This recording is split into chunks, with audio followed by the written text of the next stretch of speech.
FFA in Nebraska soars to record levels. Grow on location this week at the State Convention. We'll see what's new in egg education and just how many kids are involved in FFA. Plus, disputes over livestock zoning heat up in 2 area counties. We'll explain.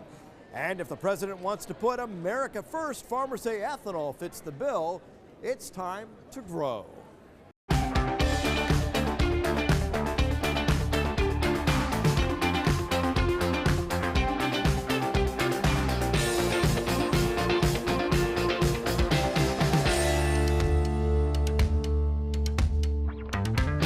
Egg education at an all-time high. Welcome to NTV's Grow on location at the State FFA Convention.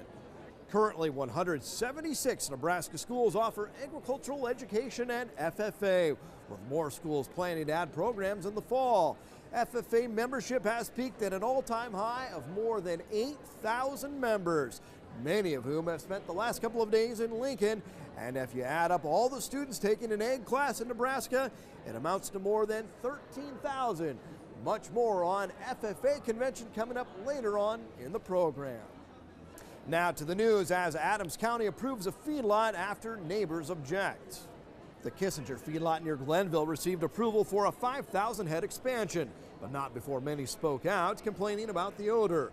A pastor who attended a zoning meeting says this has affected her church, saying members of the congregation can smell the feedlot, also adding a lot of dead flies now in the church.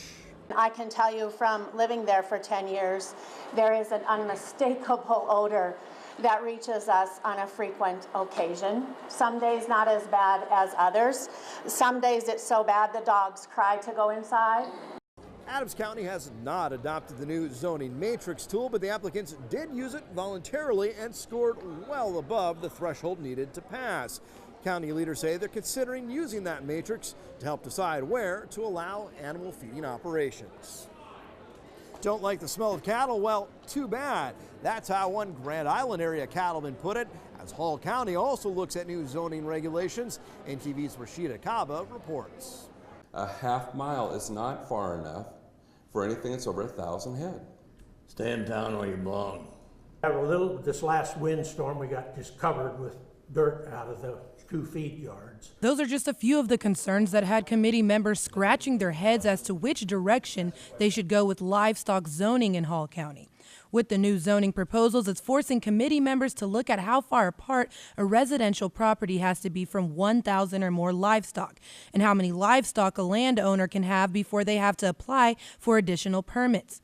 They haven't found a solution yet, but say they're weighing their options. One of the things we're looking at adopting is impact easements or setback waivers, where a property owner could grant a waiver or easement to an adjoining property owner either to build a house or to build a livestock operation that would be closer than the regulations would otherwise allow. Steve Clark says he's lived on his property for over 38 years and doesn't want his neighbor's livestock getting any closer than it already is.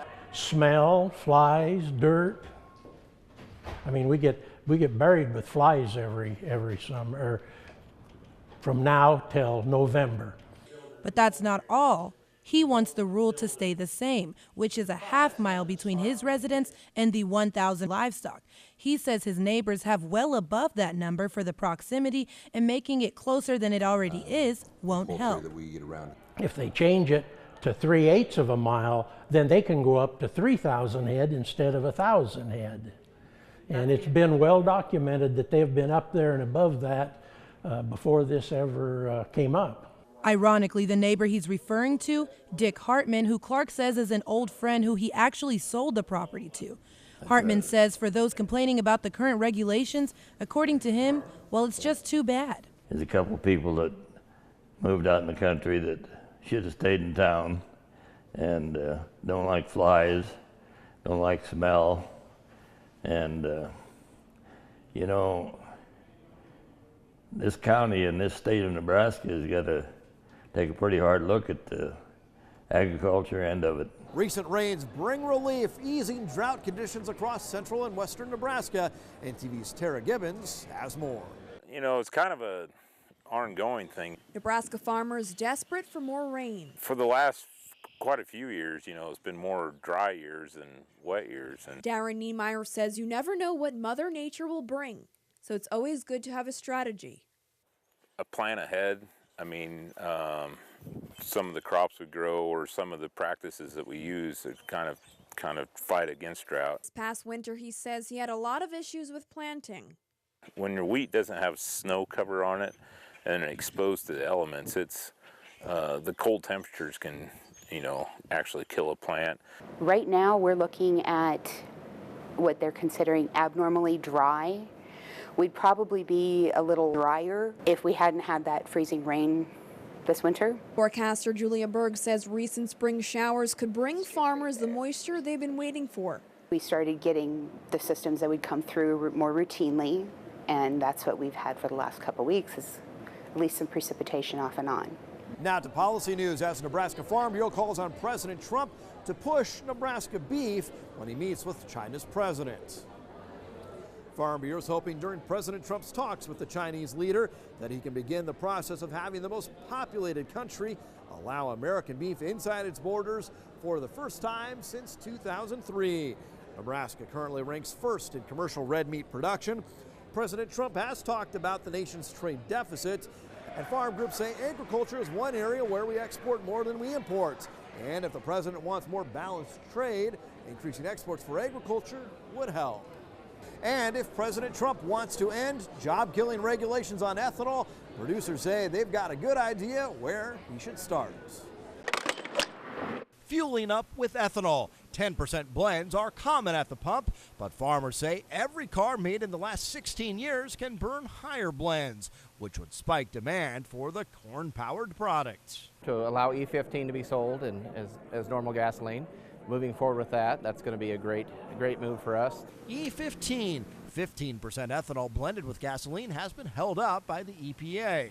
It's one area where leaders in the Corn Belt want President Trump to cut red tape. The EPA has been penalizing that by not giving the same advantage that E10 has. So there's a lot of things we want to do with the Governor's Biofuel Coalition to help encourage the EPA to actually help expand ethanol, because it's great for our state and great for our country. Scott McFeeters of Gothenburg recently shared that message on Capitol Hill. He says higher ethanol blends would allow more flexibility. Even the states that may have boats or other things that don't use a full 10% in their gasoline, if we use more than 15, they don't have to worry quite so much about it. And while there's optimism President Trump will agree, there are also signs he may shift the point where ethanol is accounted for in the fuel supply. It's been a divisive issue for the ethanol industry and a sign there may be some give and take with the new president. And if America first is the philosophy, farmers say they can help with a renewable fuel that comes from the farm. We've never had to deploy any troops to guard the fields in the Midwest. A major maker of grain bins has been sold. Global Industries sold this week to Egg Growth International for a reported $100 million. The Canadian company now owns the central Nebraska business based in Grand Island. The chairman of Global says it was a very difficult decision to sell. AGI says it welcomes global employees into its company. Kearney students experienced life on the farm. Third graders visited a variety of stations involving things like corn and soybean production, dairy, sheep, and technology. The coordinator says it's always a great way for students to learn from producers and have some fun. Providing food for not only us locally from the producers that are here sharing with these students today, but all across the world. More than 400 students attended the event, and at least one of them was pretty excited to see the animals. It's pretty fun because we get to experience all the different animals and how they live. It's an annual event held at the Buffalo County Fairgrounds.